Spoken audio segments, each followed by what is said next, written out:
हाँ चलिए स्टार्ट कर रहे हैं।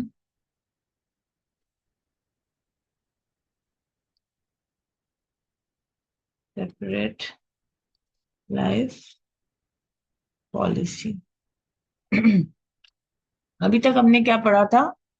Joint life policy. Joint life policy कौन लेता है? पार्टनरशिप फर्म लेती है। किसके लिए लेती है? अपने पार्टनर्स की लाइफ सिक्योर करने के लिए। और क्यों लेती है? ताकि जब रिटायरमेंट हो तो partnership firm can get a lump sum amount, not in case of retirement but in case of death the partnership firm can get a lump sum amount to pay off the deceased partner।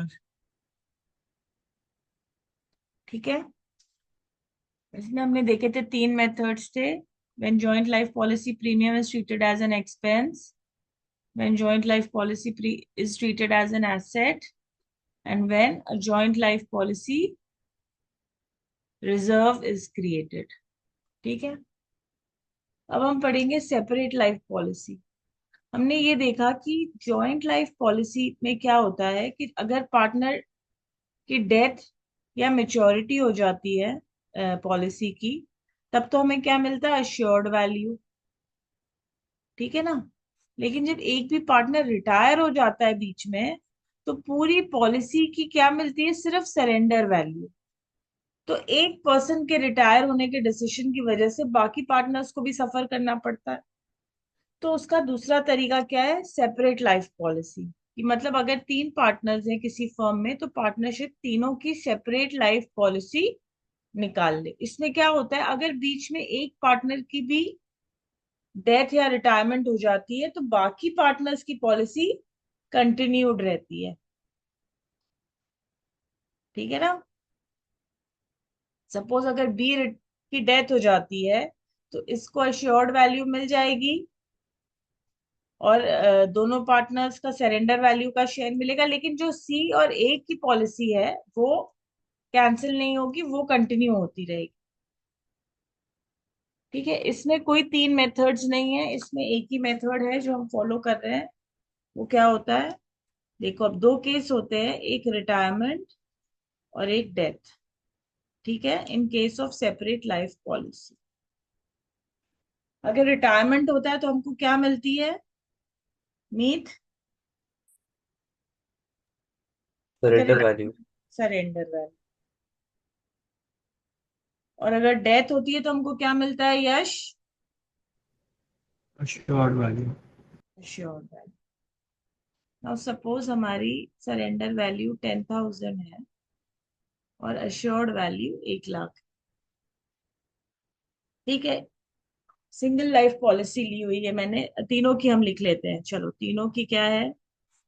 2 lakh. A B सी तीन partners हैं। 2 लाख और इसकी 20,000, इसकी 5 लाख और 50,000, और इसकी 1 लाख और 10,000। ठीक है। अब रिटायरमेंट हो गया सपोज बी का, तो बी को क्या मिलेगा? Bank account debit to joint life policy 50,000, surrender value मिलेगी। और ये क्या होगी? ये सरेंडर वैल्यू जो है सब में डिस्ट्रीब्यूट हो जाएगी ओल्ड पार्टनर्स में, to A, to B, to C, old ratio में। ठीक है। लेकिन एक एंट्री और होगी। वो क्या होगी? देखो, जब प्रीमियम भरा था, हम इसमें एक ही मेथड ट्रीट कर रहे हैं कि प्रीमियम को एक्सपेंस माना जा रहा है। ठीक है। तो एंट्री क्या होती है? पेमेंट करने के टाइम पे joint single life policy premium account to bank, and then इसको एक्सपेंस ट्रीट कर लेते, तो profit and loss account debit to joint life policy premium, single life policy premium account. ये एंट्री होती है। जब हम इसको एक्सपेंस ट्रीट करते हैं तो हमने क्या किया? प्रॉफिट को रिड्यूस कर लिया। और क्या किया? प्रॉफिट रिड्यूस हो गया तो पार्टनर्स के कैपिटल अकाउंट भी रिड्यूस हो गए, है ना। तो जब ये हमने इनके प्रीमियम को एक्सपेंस ट्रीट किया था तो उसमें बी का भी हिस्सा था ना। बी ने भी इसका प्रीमियम भी बेयर किया था, इसका भी प्रीमियम बेयर किया था। मान लो इसका प्रीमियम 3,000 है, इसका 1,000 है और इसका 2,000 है, सपोज 6,000, 6,000 की एंट्री हुई थी। तो एक्चुअली तो बी को सिर्फ अपने प्रीमियम का खर्चा भुगतना चाहिए था, लेकिन उसने 3,000 और 2,000 का भी जो प्रॉफिट कम हुआ उसने वो भी बेयर किया। तो सिंगल लाइफ पॉलिसी में क्या होता है कि जब रिटायर होता है पार्टनर या जब उसकी डेथ होती है, उसको अपना हिस्सा तो मिलता ही है, साथ ही साथ इसकी और इसकी सरेंडर वैल्यू की भी एक एंट्री पास की जाएगी। जैसे गुडविल की एंट्री पास होती है ना, सिमिलरली एक surrender value of remaining partners की भी एडजस्टमेंट एंट्री पास होगी। वही gaining partners to sacrificing partner in their gaining और सैक्रिफाइसिंग रेशियो, जैसे गुडविल की पास होती है। इसमें कितने से होगी? 3,000 एंड 2,000। 5,000 से जो भी इनका गेनिंग, इसका जो भी सपोज इसका शेयर होता है 1/3 है, तो इसका इंटू 1/3 का जैसे गुडविल का होता है वैसे इसकी भी एंट्री पास हुई। समझे? किसी को कोई डाउट है इतने में? कोई डाउट है? मीत, नेतन, नीव, यश? नहीं। तो रिटायरमेंट में हमको क्या पता चल गया?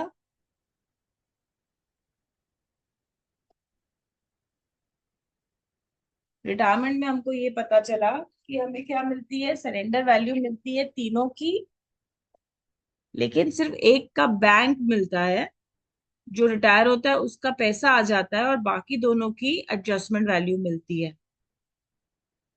तो रिटायरिंग पार्टनर को क्या मिलता है in case of separate life policy? Retiring partner को देखा जाए तो तीनों की सरेंडर वैल्यू का हिस्सा मिलता है, right? Retiring partner gets share of all three partners surrender value. ठीक है। नाउ क्या होगा अगर डेथ हो जाती है? तो क्या होता है? डेथ होती है तो हमको क्या मिलता है? Assured value.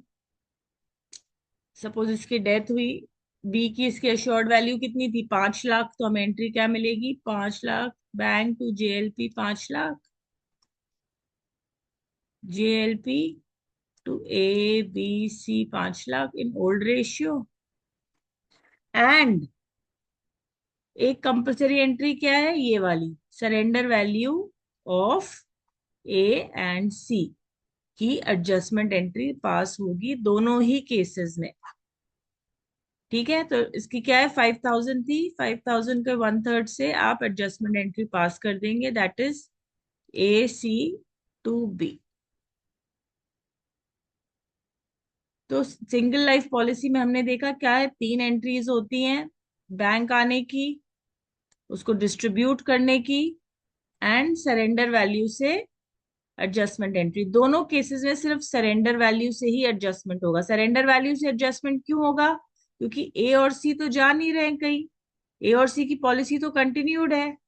जिस दिन रिटायरमेंट हो रहा है उस दिन उसकी क्या सरेंडर वैल्यू है उनकी पॉलिसी की, उसी का उसको हिस्सा मिलेगा। ठीक है, क्योंकि एश्योर्ड वैल्यू तो सिर्फ डेथ के दिन मिलेगी। तो जैसे ही बी रिटायर होता है उसको ये एंट्री पास कर देने से उसका सारा लेना देना सब कुछ खत्म हो जाता है उस पार्टनरशिप फर्म से।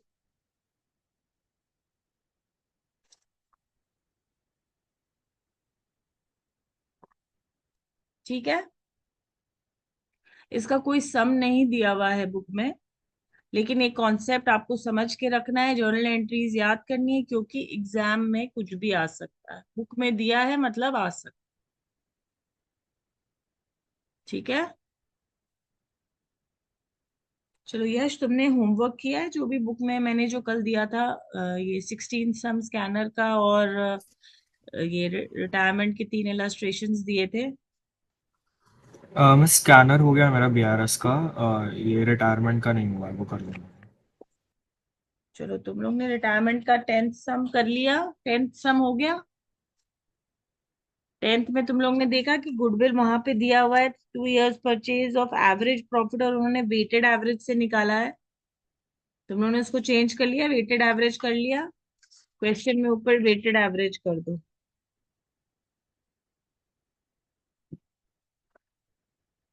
अगेन 11 सम में कुछ भी नहीं है, वेरी इजी। एंड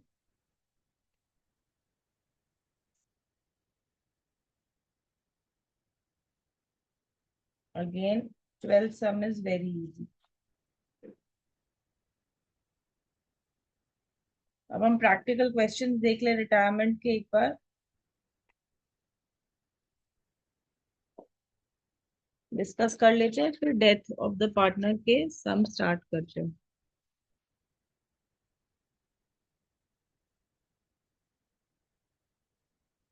चलो प्रैक्टिकल क्वेश्चन 1 निकालो।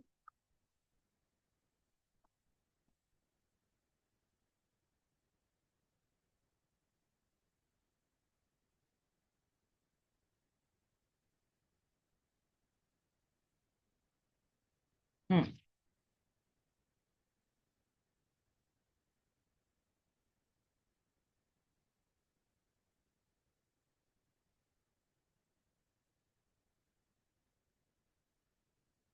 एक सेकेंड।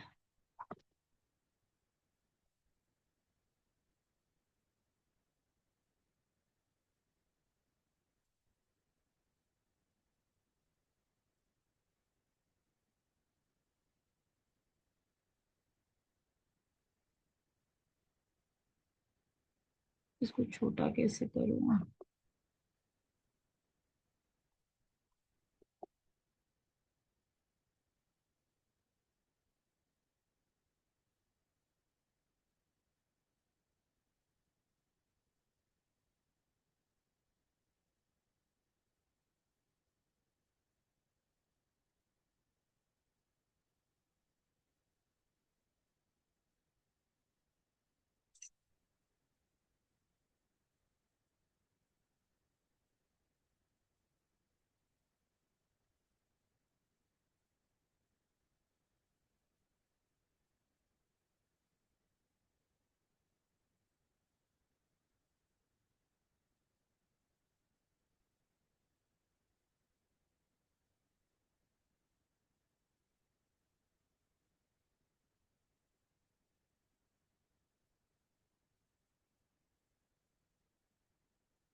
ये देखो first question practical,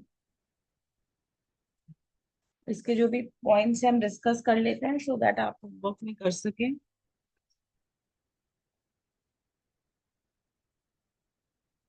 balance sheet दी हुई है राम, राहुल एंड रोहित।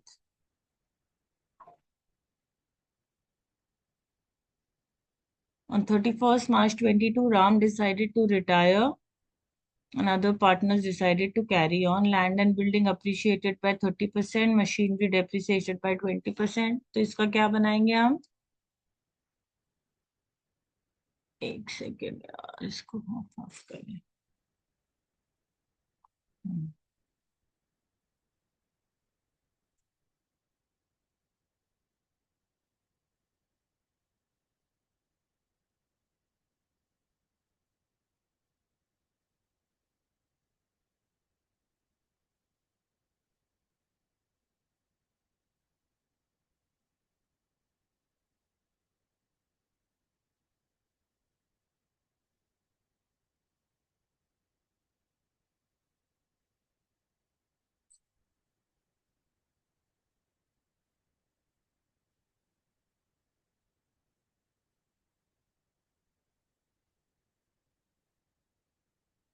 ये दिख रहे हैं दोनों हाफ हाफ दिख रहे हैं क्या? क्या दिख रहा है? सिंगल पेज दिख रहा है उस बुक का। अच्छा, एक सेकेंड।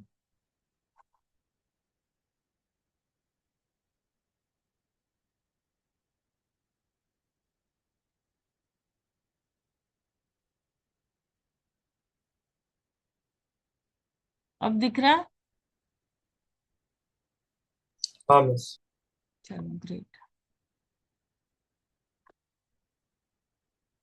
सबसे पहले इसमें क्या करना है हमको, पहले ये देखते हैं, रिवैल्यूएशन अकाउंट बनाना है। कैपिटल अकाउंट्स ऑफ पार्टनर बनाना है और loan account of Ram and balance sheet. ठीक है।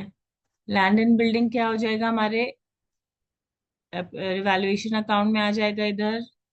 मशीनरी क्लोजिंग स्टॉक की वैल्यू कितनी है वो भी कम हो रही है तो इधर आ जाएगा। प्रोविजन फॉर बैडफुल डेट्स आ जाएगा। Old creditors were written off, तो ये हो जाएगा। Joint life policy of the partner surrendered and cash obtained, देखो यहाँ स्पेसिफिकली मेंशन्ड है कैश ऑब्टेन्ड 60,000। तो सबसे पहले हम देखेंगे कि कोई जॉइंट लाइफ पॉलिसी का एसेट है या कोई रिजर्व तो नहीं है। तो हमने देखा बैलेंस शीट में नहीं है, मतलब कि हमने क्या किया है, जॉइंट लाइफ पॉलिसी को एक्सपेंस ट्रीट किया होगा, तभी ना तो कोई एसेट क्रिएटेड है ना कोई रिजर्व क्रिएटेड है। तो इसकी एंट्री क्या होगी, bank account debit to JLP 60,000 and JLP to Ram Rohit and Rahim, Ram Rahul and Rohit in their old ratio. ठीक है, एक एंट्री ये होगी। और जो भी इसका प्रॉफिट एंड लॉस है वो ओल्ड रेशियो में ट्रांसफर होगा। ठीक है। गुडविल 1,80,000 है फर्म की and Ram share will be adjusted. तो राम का जो भी शेयर है, कितना शेयर है इन लोग का, प्रॉफिट शेयरिंग रेशियो कितना है, इन ले proportion to the capital that is 3:2:1 profit sharing ratio है। तो गुडविल का आप एडजस्टमेंट करेंगे। गुडविल का एडजस्टमेंट कैसे होता है, gaining partners to sacrificing partners. Right, gaining ratio कैसे निकलता है, old ratio minus new ratio, जो भी माइनस में आता है आंसर वो क्या होता है, गेनिंग रेशियो। ठीक है, हम हमेशा एक ही फॉलो करते हैं सिस्टम, इसलिए मैं तुम लोग को बार बार ये नहीं बोल रही हूँ कि new ratio minus old ratio करो, एक ही सिस्टम फॉलो करोगे तो कभी भी दिक्कत नहीं होगी। ये हो जाएगी इसकी एंट्री। अब इसमें लिख रहा है कि amount due to Ram is settled as 50% on retirement and the balance 50% within 1 year. तो क्या हो जाएगा, आधा पैसा टू बैंक हो जाएगा, राम टू बैंक, एंड बाकी का हो जाएगा टू राम्स लोन। और जब आप नई बैलेंस शीट बनाएंगे उसके लाइबिलिटी साइड में राम का लोन आएगा, उसके लिए आपको राम का कैपिटल अकाउंट भी बनाना पड़ेगा, although they have not mentioned here, तो आपको उसमें वर्किंग नोट में बनाना पड़ेगा। ठीक है। The total capital of the firm is to be the same as before retirement, individual capital be in the profit sharing ratio. ठीक है, हमने देखा कि न्यू न्यू रेशियो क्या लिखा है इन लोग ने कुछ, who share profit shares equally, 1:1 is new ratio. ठीक है, और ओल्ड फर्म का कैपिटल कितना है, 6 लाख। तो राम और रोहित और राहुल का कितना हो जाएगा, 3 लाख 3 लाख। जब आप उनके कैपिटल अकाउंट्स बनाएंगे तो उसकी बैलेंसिंग फिगर से आपको जिसका 3 लाख से कम है वो क्या करेगा, कैश लेके आएगा, और जिसका 3 लाख के ऊपर है वो कैश लेके जाएगा। So that is it about the first practical question, homework है, कल करके आओ। एंड अब सेकंड डिस्कस करें।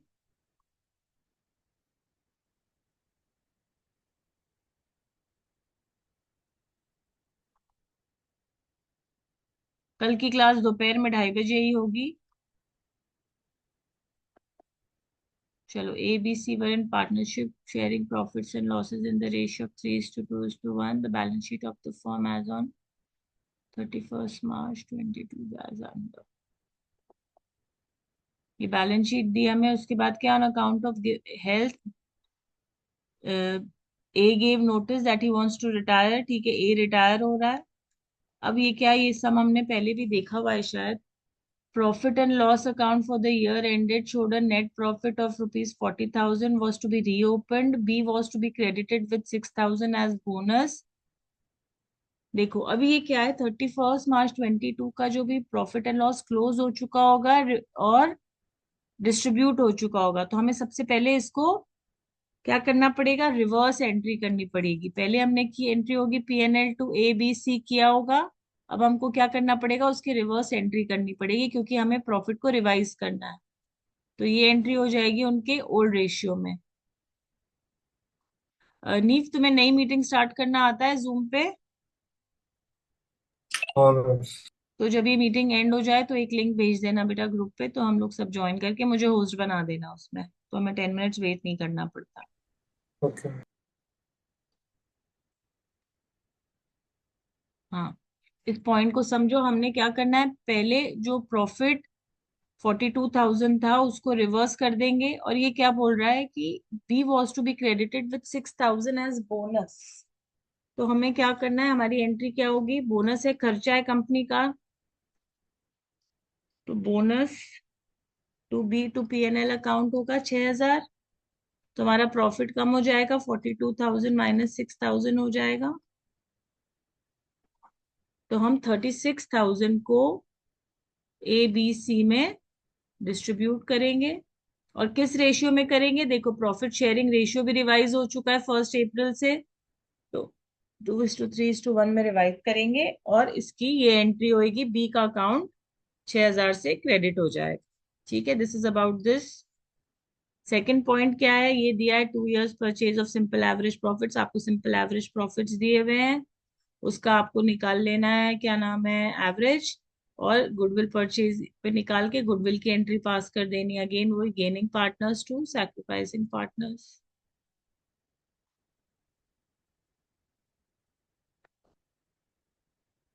Fixtures are to be valued at 39,800 and a provision of 2% was to be made। ये अगेन हो गया क्या, रिवैल्यूएशन अकाउंट हो गया, और ए बी सी में डिस्ट्रीब्यूट हो जाएगा।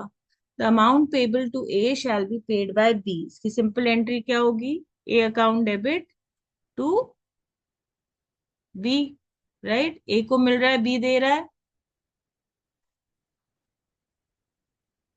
नाउ क्या बोल रहा है कि B and C agreed as between themselves to continue the business sharing profits and losses, तो हमको न्यू रेशियो दिया हुआ है 3:1, and decided to retain fixtures in the books at a revised value। तो fixtures at the revised value मतलब 39,800 दिए ना ऊपर, तो फिक्सचर्स तो 39,800 पे ही कर रहे हैं, लेकिन डाउटफुल डेट्स को इंक्रीज किया है 2% से 6% पे, तो इसकी तो कोई एंट्री नहीं होगी। इसकी क्या एंट्री होगी, जो 2% से 4% पे किया, सपोज 90,000 के इसमें दिए हुए हैं डेटर्स, 90,000 का 2% जो ऑलरेडी क्रिएटेड है वो 1,800 है, और कितना क्रिएट करना है इनको, 5,400 माइनस 1,800, दैट इज 3,600 का और प्रोविजन क्रिएट होगा, लेकिन this is between just the two partners, right. तो इसकी एंट्री होगी, क्या एंट्री होगी, P N L to R D D 3,600, और बी और C to P N L, जो भी उनका न्यू रेशियो है 2:1 का। ठीक है, and total capital of the firm will be 3 lakhs to be maintained in the ratio of between A and C, तो 2 लाख और 1 लाख हो जाएगा। एंड आपको क्या करना है, जो भी एक्स्ट्रा कैश लाना लाना ले जाना है वो आपको करना पड़ेगा, ताकि इसका 2 लाख और 1 लाख हो जाए। You are required to give necessary entries and capital accounts, cash account and balance sheet. ठीक है, तो ये पूरा सब भी डिस्कस कर लिया, ये दोनों भी होमवर्क है। इससे क्या होगा, हमारा रिटायरमेंट फिनिश। तुमने नीव रिटायरमेंट किया था पहले, जाने के पहले पूरा रिटायरमेंट किया था। हाँ, बस रिटायरमेंट हो चुका था, बस लास्ट का वो जॉइंट पॉलिसी बाकी था जॉइंट उसका। लाइफ पॉलिसी बचा था, जॉइंट लाइफ पॉलिसी हम लोग ने क्लास में कर लिया है। तुम अपने आप से करो, नहीं समझ में आता तो बोलना, एक क्लास लेके मैं तुम्हें एक्सप्लेन कर दूंगी पूरा। ठीक है, कल तुम लोग ने किसी ने 12th क्वेश्चन मांगा था, तो तुम लोग ने ले लिया था साइड से 12th क्वेश्चन, हाँ नेतन, तो नहीं किया 12th क्वेश्चन फिर, 12th क्वेश्चन इस आप साइड, 12th बुक में नहीं है। हाँ लेकिन साइड पे है, मैंने कल बोला था ना 10th 11th 12th 3 क्वेश्चंस थे होमवर्क के लिए। तो 12th क्वेश्चन साइड से लोगे कि मैं भेज दूं, पिक्चर भेज दूं, भी भेज देती हूँ। 12th क्वेश्चन भी होमवर्क में,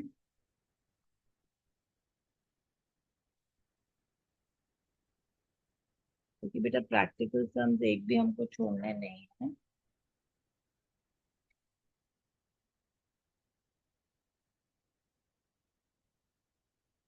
तो मैं 12th क्वेश्चन डाल रही हूँ।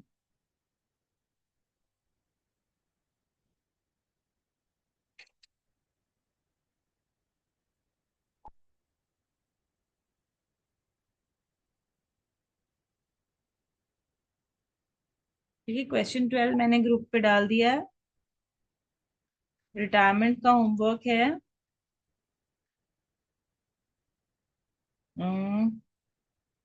Practical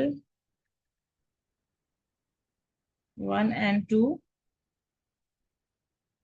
as discussed today. ठीक है, और अब स्कैनर चेक कर लें एक बार।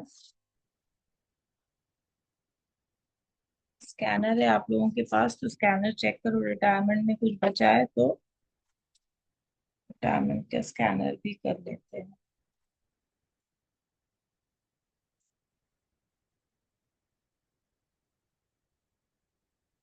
अच्छा, सबके पास वो जो एक मोटी बुक है थ्योरी की, वो है जो प्रिया मिस बनवा के दे, प्रिया मिस के पास रहती, जिसमें क्वेश्चन नंबर 1 की सारी थ्योरी है अकाउंट्स की। आपको पता है कंपलसरी क्वेश्चन होता है क्वेश्चन नंबर 1, जिसमें सब ट्रू एंड फॉल्स और फिल इन द ब्लैंक्स और वो आता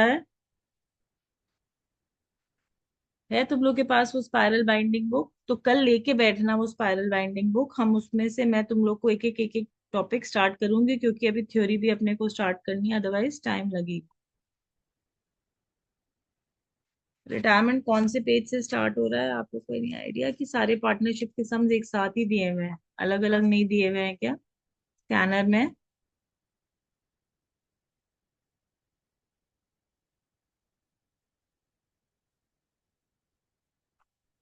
आई थिंक एक साथ ही दिए हुए हैं ना सारे।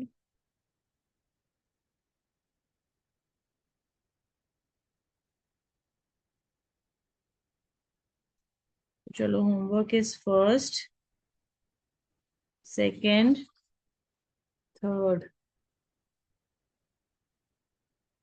Fourth and fifth.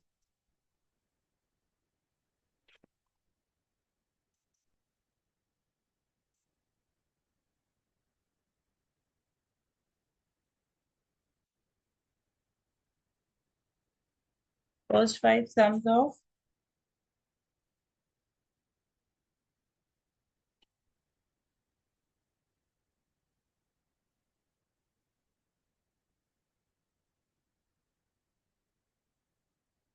स्कैनर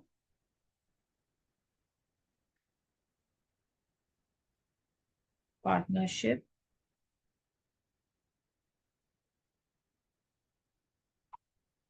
तो अटेंडेंस डाल लेने दो, मैम को लग रहा है कौन कौन आया है। अटेंडेंस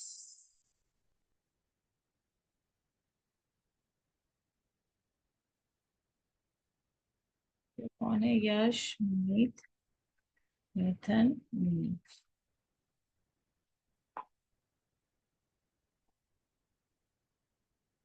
ठीक है, चलो अब हम स्टार्ट क्या करेंगे? डेथ।